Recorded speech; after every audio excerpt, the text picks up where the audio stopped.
No, hombre, no. Eso es la tarta, el reparto de la tarta entre ustedes para garantizar que la justicia no funcione de forma independiente. Y no habrá democracia. No habrá democracia.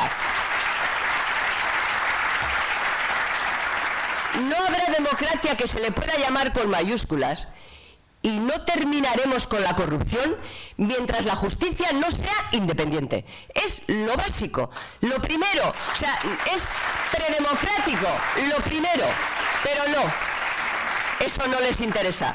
Por eso forma parte del Pacto de Estado. Ahora, para defender la democracia, aparte de cambiar la justicia y de cambiar las leyes, la forma en la que se eligen los magistrados del Consejo General del Poder Judicial, la forma en la que se elige el fiscal general del Estado, la forma en la que se eligen los miembros del Consejo del Tribunal Constitucional. Hay que cambiar las leyes, hay que comprometerse a cambiarlas, no vale solo hacer proclamas en elecciones o cuando no hay elecciones, no. Para regenerar la democracia hay que cambiar la justicia, pero también es muy importante, y este es otro capítulo en el que también me quiero detener siquiera medianamente, también requiere que el Estado utilice todos los instrumentos que están en su mano, todos los que tiene, para derrotar al terror y para defender los derechos humanos.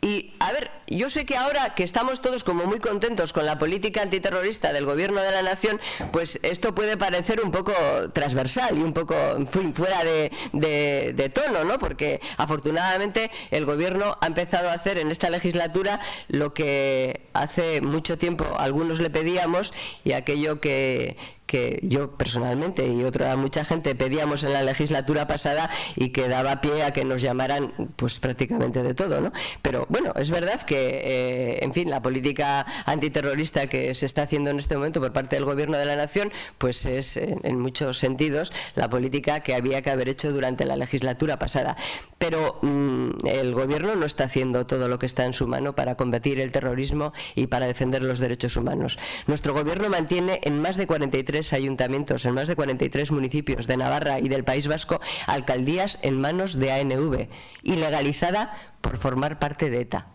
No es que lo diga Rosa Díez, es que lo han dicho los tribunales, que forma parte de ETA. El Gobierno les mantiene pudiendo disolverlos y nombrar una gestora utilizando el artículo 24 de la Ley de Bases de Régimen Local. No tiene que hacer una legislación nueva, puede utilizar el mismo artículo de la ley que utilizó para disolver, por ejemplo, el Ayuntamiento de Marbella, que efectivamente había corrupción económica, pero no creo que la corrupción de tener un ayuntamiento gobernado por una organización terrorista sea menor que la corrupción económica. No solo les dejaron entrar, se lo quiero recordar, a los ayuntamientos actuando con plena arbitrariedad en aquella época en la que el fiscal general del Estado decía que había que mojarse la toga o mancharse la toga con el polvo del camino, recordarán ustedes, sino que les mantienen dentro, permitiendo que desde dentro de las instituciones democráticas nos tengan más a tiro, controlen nuestros domicilios, controlen nuestras cuentas, cobren sueldos a cuenta de nuestros impuestos. Lo hace el Gobierno de la Nación porque ha renunciado a utilizar todos los instrumentos del Estado de Derecho para derrotar a ETA. El Gobierno socialista ha cambiado, como les decía antes, de política antiterrorista, sí, en esta legislatura, y ha cambiado para bien, y nos alegramos mucho de ello, pero tiene una mancha negra que es justamente la que les acabo de reseñar. Hacen un discurso impecable, pero no actúan con todas las consecuencias. Dada la situación por la que atraviesa España, y para ir terminando, hablaré de economía. Analizaremos, pues, el marco económico real, aquel en el que vivimos. Para nuestra desgracia, y por segundo año consecutivo, el Gobierno de la Nación ha elaborado unos presupuestos que les recuerdo que es la ley fundamental, y aunque parece que se han elaborado hace mucho tiempo, los hemos aprobado hace 3 meses, unos presupuestos que definen una política económica que ha convertido a España en la única economía de las 15 más importantes del mundo que seguirá en recesión en el año 2010.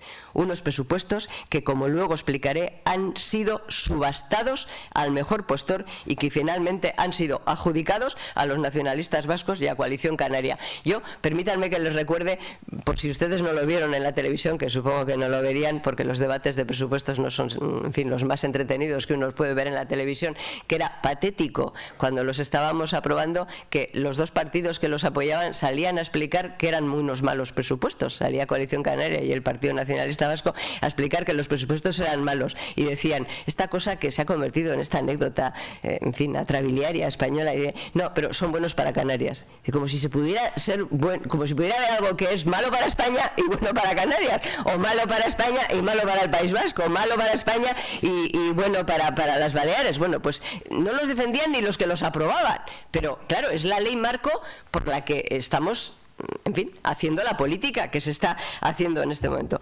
Unos presupuestos que un mes más tarde de haberlos aprobado, les recuerdo a ustedes que merecieron ya la enmienda a la totalidad del presidente de gobierno en aquella reunión de Davos en la que anunció que se iban a reducir en 50.000 millones de euros el gasto público. Claro, de los presupuestos que acababan de aprobar con un gasto diferente.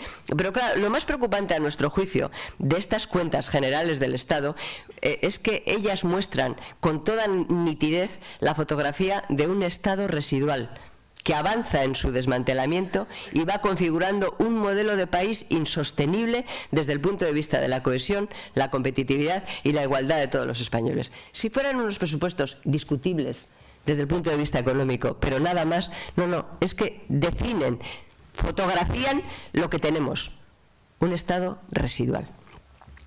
Dada la desvertebración de nuestro país, les recuerdo que más del 40% del gasto depende de las comunidades autónomas. Si estas cuentas fueran realistas, apenas servirían para repartir los restos del naufragio.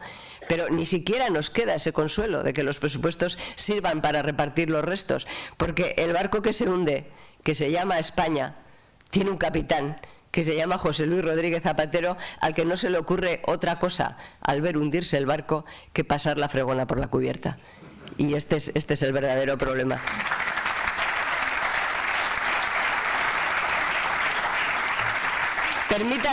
Permítanme una breve reflexión sobre la política fiscal.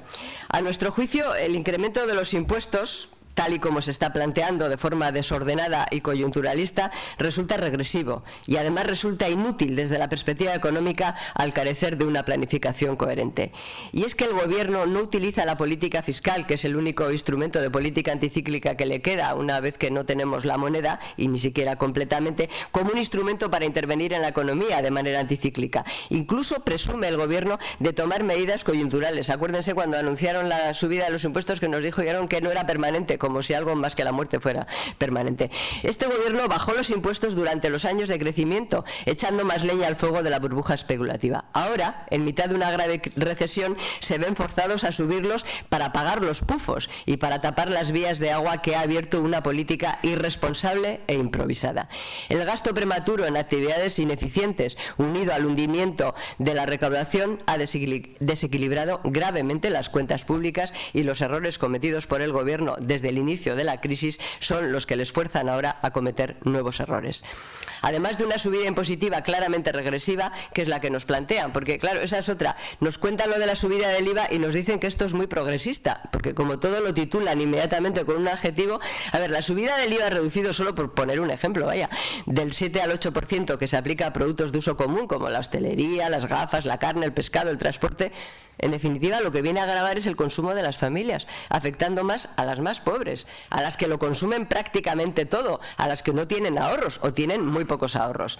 A eso le llama el Gobierno gravar a los más ricos. Es textual, yo les animo a que saquen ustedes, tiren de hemeroteca, porque a esto le llamó varios ministros, el ministro de Fomento entre otros, pero desde luego también la vicepresidenta y el vicepresidente tercero, gravar a los más ricos. Entonces yo es que les pregunto a ellos y les hago a ustedes también la pregunta en alto: utilizar el transporte público, salir a comer a un restaurante, comprarse unas gafas, comer algo más que legumbres que no están, y verduras que no están grabadas, ¿le parece a este Gobierno de progres propio de ricos?